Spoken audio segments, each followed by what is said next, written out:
దీనికి మెంటల్ ఏమైనా వచ్చిందా ఏంటి? ఇందాకే గావు కేక పెట్టింది, ఇంతలోనే నవ్వుతుంది.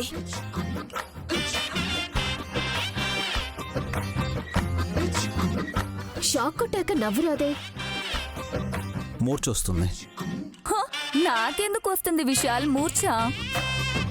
భయానికి మా ఆయన సొమ్మసిల్లిపోతాడు అనుకున్నా. బెంబేలెత్తిపోయి తిల్లు అంటిని వాటేసుకోబోయాడు. ఇల్లు అంటే ఏంటే? సారీయా. నిజంగా ఏమైందోనని హడలిపోయాం కదక్కా. హాసిని, ఈ కర్ర ఎందుకు తీసుకొచ్చావు? వీళ్ళు తెచ్చి నా చేతిలో పెట్టారు ఈ పెట్టె తెరవమని.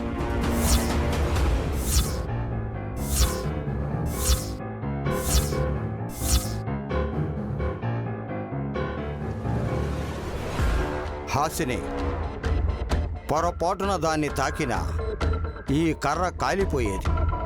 నేను అంచనా వేసి వీళ్ళని ఆట పట్టించాను గురుగారు. నా చెల్లి నైని తప్ప, లేదంటే పుణ్యాత్మురాలు గాయత్రత్తయ్య తప్ప ఆ పెట్టెను ఎవ్వరూ తాకలేరు అని మీరు చెప్పాక నేనెందుకు సాహసం చేస్తాను? అమ్మా, మీరైనా ఎందుకిలా చేశారు? పెద్దల్లుడికి వయసు పెరుగుతున్న కొద్దీ బుద్ధి తగ్గిపోతోంది. అసలుంటేనా? ఏయ్, మా మమ్మీ చెప్పింది నేను చేశాను. మీ తప్పు కాదులేండి బావగారు, అత్తయ్యకు ఉండాల్సింది. ఇప్పుడేం లేదని చెల్లి? ఇంగింత జ్ఞానం బుద్ధి బుర్ర ఏమీ లేదు అనంటారా? మేమనం. హే, ఆపండి. మీరు మాట్లాడుకుంటున్నారు, నన్ను తిడుతున్నారు. అర్థం కావడం లేదు.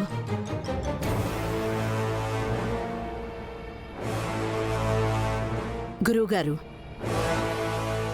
కర్రతో తెరిచి చూద్దామని మేమనుకోవడం వెనుక ఆతృత ఉందే తప్ప దురుద్దేశమేం లేదు. మంచిది తిలోత్తమ. అమ్మా నైని, ఆశ్లేష నక్షత్రం రానే వచ్చింది. ఆ పెట్టె తెరిచి అందులో ఏముందో చూడు, అందరికీ చూపించు. అలాగే స్వామి. నైని, జాగ్రత్త. నాకేం కాదు బాబుగారు, మీకేమైందోనన్న కంగారే ఎక్కువగా ఉంది. అన్ని సమస్యలకి పరిష్కారం అమ్మవారు చూపిస్తారు నైని. దాన్ని తెరువు.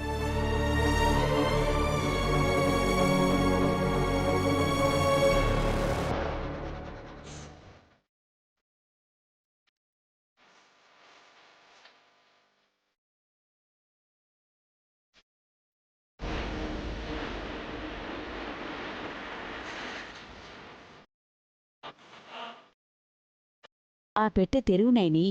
గాయత్రమ్మ నా భర్త నాగయ్య చేత బంధించి పెట్టిన పెట్టె తెరిస్తే నా కల నెరవేరే మార్గం దొరుకుతుంది.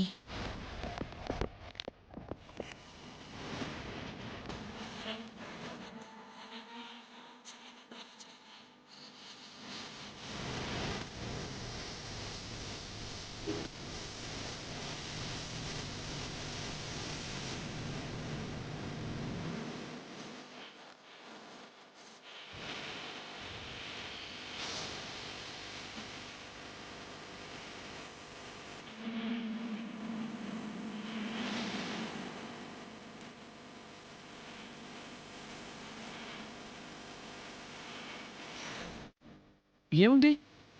ఏందో ఏదో ఉంది. ఏంటో అది. బయటకు తీసి చూపించు నైని.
మానసాదేవి అమ్మా!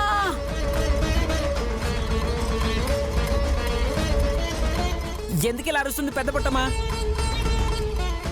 మానసాదేవి ఆలయానికి వెళ్ళే దారి. అందులో చిత్రలేఖనం చేసి ఉంచింది గాయత్రీదేవి.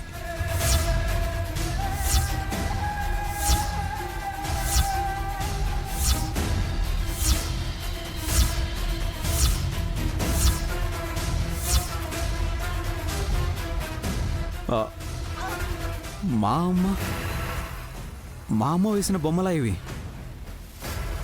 ఈ బొమ్మల్లోనే భవిష్యత్తు ఉందనిపిస్తోంది బాబుగారు. ఉంది నయని. పౌర్ణమి రోజు మాత్రమే అక్కడికి వెళ్ళగలరు.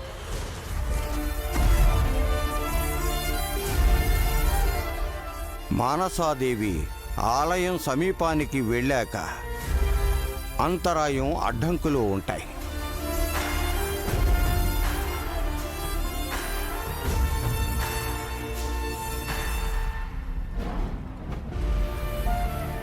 అవి ఏంటో ఎలా ఉంటాయో ఆ చిత్రాల్లో సంస్కృతంలో రాసి ఉంది.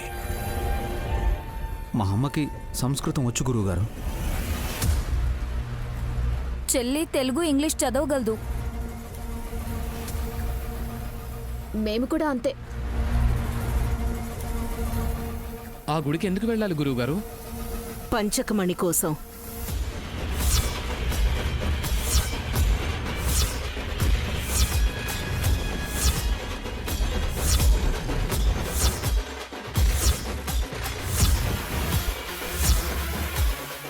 అత్తయ్య, మీకు వీటి గురించి తెలుసా? అంటే ఎక్కడో విన్నాను. గాయత్రకే ఒకరోజు చెప్పినట్టు గుర్తు. ఎవరు చెప్పినా సరే అక్కడికి చేరుకోవాలంటే అకుంఠిత దీక్షతో కూడిన పట్టుదలుండాలి.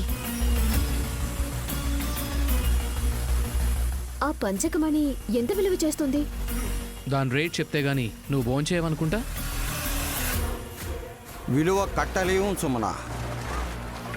ఆ పంచకమణితో పోయే ప్రాణాన్ని కూడా నిలిపేయగలమని అంటారు.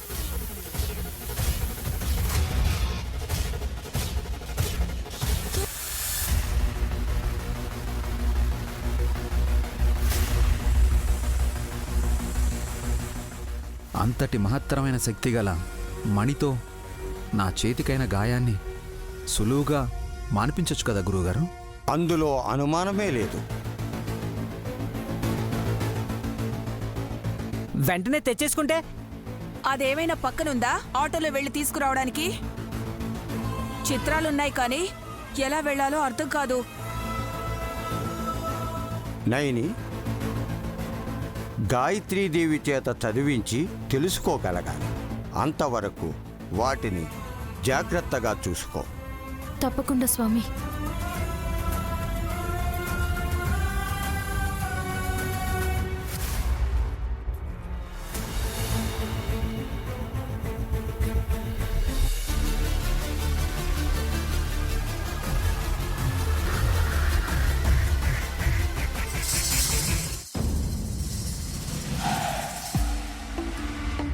అదే అదే అదే అదే అదే అదే అదే అని అరుస్తాడు గాని ఏది చెప్పడండి మమ్మీ. ఈ రాచకొండ. రేయ్ గజ్జగండ. ఓ సారీ, చాలాసార్లు ఈయన పేరు మర్చిపోతున్నాను. ఆ పెట్టెలో ఉన్న పత్రాలే మణికాంత ప్రాంతానికి దారి చూపిస్తాయిరా. ఒకసారి వెళ్తే ఇంకోసారి దారి మారుతుంది అంటున్నారు. చాలా విచిత్రంగా ఉంది మమ్మీ ఇది. అసామాన్యమైన ప్రదేశమది. మణిరాసుల నిలయమని గజగండ చెప్పాడు కదరా. మరి ఆ బాండాగారం మారదా? మారదు. అక్కడికి వెళ్లేంత వరకే కష్టం. నైని వెళ్లాల్సి రావటమే విశాల్కి వచ్చిన గండం. పెద్ద మరదల గురించి మీకు పూర్తిగా తెలియదనుకుంటా. మేం ఫస్ట్ ఎపిసోడ్ నుంచి చూస్తూనే ఉన్నాం. ఎపిసోడ్ ఏంట్రా? అంటే మమ్మీ, స్టార్టింగ్ నుంచి ఎన్ని కష్టాలు పెట్టినా సరే డైలీ సీరియల్ హీరోయిన్ లాగా అన్నింటినీ అధిగమించి ఇక్కడ దాకా వచ్చింది కదా అంటున్నాను. ఇప్పుడు మణికాంత ప్రాంతానికి వెళ్ళాలి వల్లభ. వెళ్ళదు. ఎందుకు వెళ్ళదు? తన భర్తకి నయం కావాలంటే పంచకమణిని తీసుకురావాల్సిందే. ఆ పేపర్లో అంతా సంస్కృతంలో రాసుందయ్యా. అర్థం కాక చేస్తున్నాం. పొమ్మంటే ఎలా పోతుంది? అది తెలిసిన గాయత్రక్క వచ్చేంత వరకు ఆగడమెందుకు? నువ్వేం చేస్తావో చెయ్యి తిలోత్తమ. త్వరగా ఆ దారి వివరాలు తెలుసుకుని నయిని పౌర్ణమికి పయనం కావాలి. అదేం పెట్టో గాని ముందు తాళ్ళు తీయలేకపోయాం. అంతకంటే ముందు షాక్ కొట్టింది. ఓపెన్ అయితే అర్థం కాని కాగితాల్లో విచిత్రమైన బొమ్మలు. అంత జాగ్రత్త తీసుకొని పెట్టిందిరా గాయత్రక్క. పెద్దమ్మ గటికురాలే. సరిగ్గా నైనికే దొరకాలని ఎందుకు రాసిందో అర్థం కాలేదు. గాయత్రీదేవి విశాలాక్షమ్మవారి పరమభక్తురాలు. మానసాదేవిని దర్శించుకున్నాక అక్కడున్న మణి సంపదను ఎవ్వరూ దోచుకోరాదని అమ్మవారి ఆజ్ఞను అనుసరించి ఆ పని చేసింది. పూడ్చిపెట్టి నైనికి దొరకాలని అనుకుంది. కాని గజగండ ఇంకోలా నైనిని దారి మళ్లించాడు. అరే, పెద్దమ్మ తెలివిని మించిపోయాడు గజగండ. గాయత్రీదేవి తెలివిని అందుకోలేము వల్లభ. ఇన్నేళ్ల తరువాత నయిని చేతికి పెట్టె వస్తుందని అంచనా వేసిందంటే తన లక్ష్యం వేరే ఉంటుంది. అవును గజగండ, గాయత్రక్క ఒక్క దెబ్బకు 100 పిట్టల్ని కొట్టే రకం. పెద్ద మమ్మీ పిట్టలెందుకు కొడుతుంది మమ్మీ? నీకు తెలియదు, ఊరుకోరా.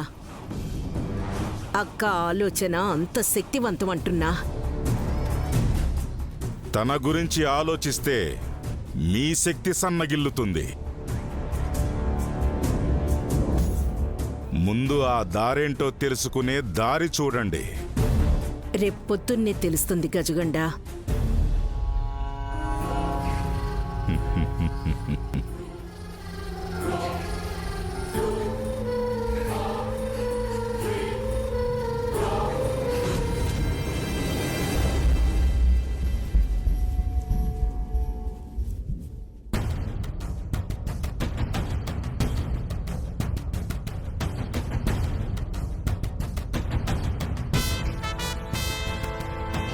నీకేం పనికొస్తుందని ల్యాప్టాప్ తీసావు?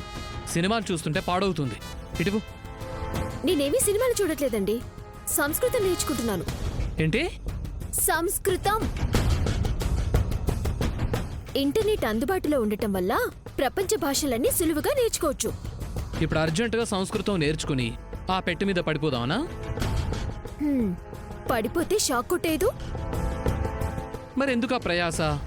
నువ్వు సంస్కృతం నేర్చుకున్నా సరే ఆ పెట్టె తెరవగలిగేది ఒక్క నయని వదిన మాత్రమే.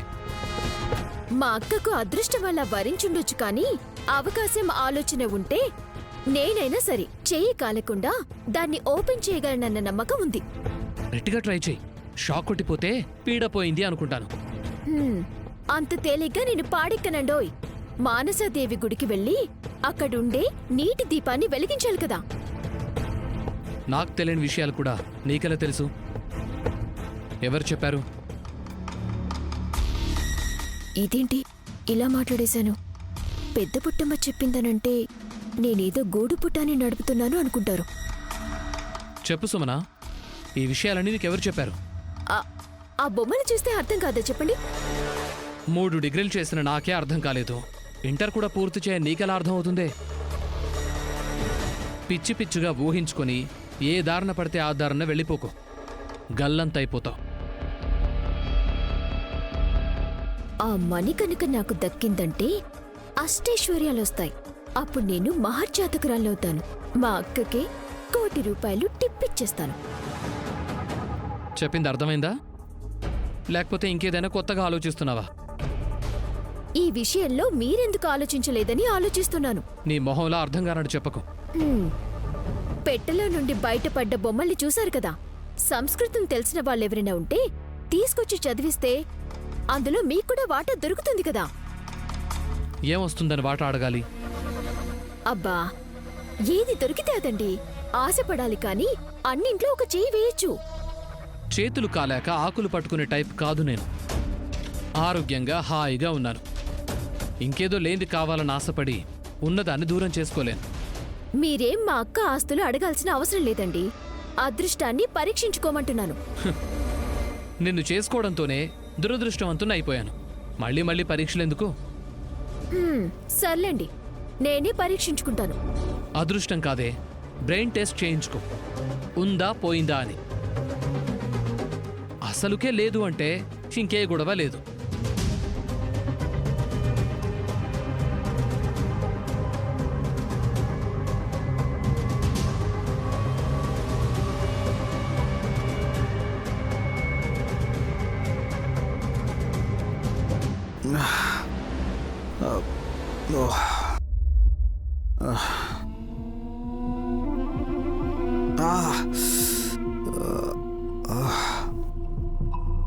రానాయని, ఈ టైం అవుతున్నా పడుకోకుండా ఇంకా ఏం పనులు చేస్తున్నావా అని కేకేద్దాం అనుకున్నా. నువ్వే వచ్చేసావు. నిజానికి నేనిప్పుడే రాకపోయి ఉంటే బాగుండని మనసులో అనుకుంటున్నారు కదా బాబుగారు. నైని, అదేంటి అలా అన్నావు? నిజమే చెప్పాననుకుంటున్నాను. ఎందుకంటే నేను గదిలోకి వచ్చేటప్పుడు మీరు కుడి చేయి పట్టుకుని నొప్పితో బాధపడ్డం చూశాను. పెయిన్ కిల్లర్ వేసుకున్నా కూడా ఈ నొప్పి తగ్గడం లేదు నైని. తగ్గదు బాబుగారు. స్వామివారు చెప్పారు కదా,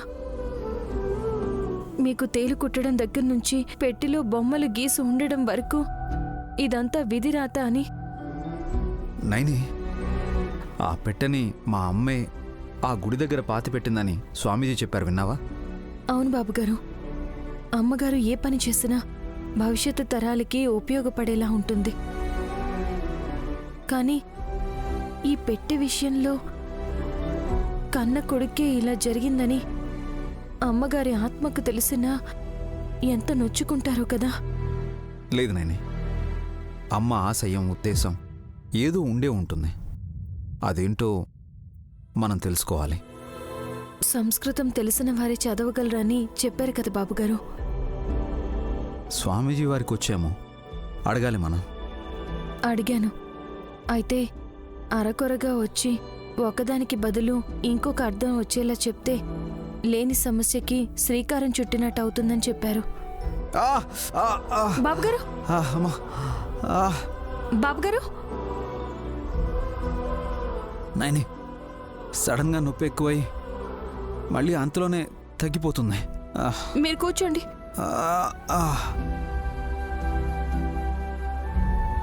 ఈ సమస్య తీవ్రం కాకముందే దీనికి పరిష్కారం చూడాలి బాబుగారు. ఇప్పటికిప్పుడు నొప్పి తగ్గే మార్గం లేదా నాయని? ఉంది. ఏంటది? రండి బాబుగారు.